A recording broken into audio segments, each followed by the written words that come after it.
সবাইকে শুভেচ্ছা। সখীপুর বাসাইল টাঙ্গাইল ৮ আসন হিসেবে পরিচিত। সখীপুর এবং বাসাইল এই দুই উপজেলা নিয়ে আমাদের টাঙ্গাইল ৮ আসন গঠিত। ইতোমধ্যে বিভিন্ন দলের যারা প্রার্থী, যাদের মনোনয়ন বৈধ হয়েছে, তারা গণসংযোগ করছেন, তারা ভোটারদের কাছে যাচ্ছেন, বিভিন্ন গ্রামে যাচ্ছেন, বিভিন্ন অনুষ্ঠান করছেন, মানুষের কাছে যাচ্ছেন। কে হবেন সখীপুর বাসাইলের আগামীর সাংসদ সেটি কেউ বলতে পারি না আমরা। এটি 12 ফেব্রুয়ারি নির্ধারিত হবে।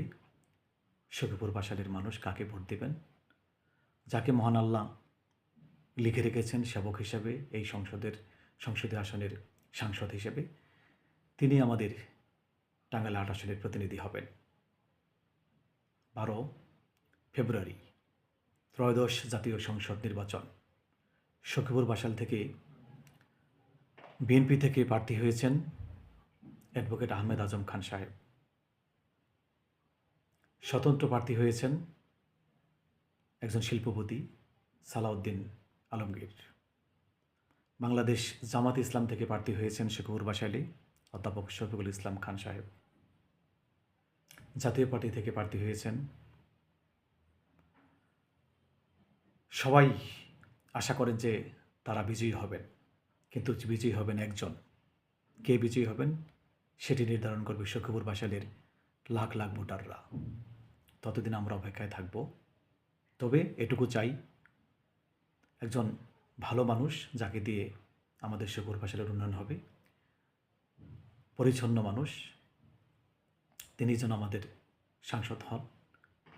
তবে সবচেয়ে বড় কথা হচ্ছে ভোটাররা যাকে ভোট দেবেন তিনি পাস করবেন। এখন পর্যন্ত প্রার্থীরা মানুষের কাছে যাচ্ছেন, তাদেরকে বোঝাচ্ছেন।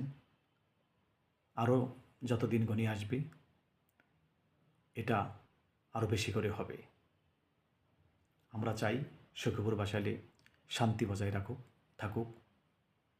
সখীপুর বাসাইলের রাজনৈতিক সৌন্দর্য যেটা, আমরা কোনো হানাহানি চাই না, আমরা কোনো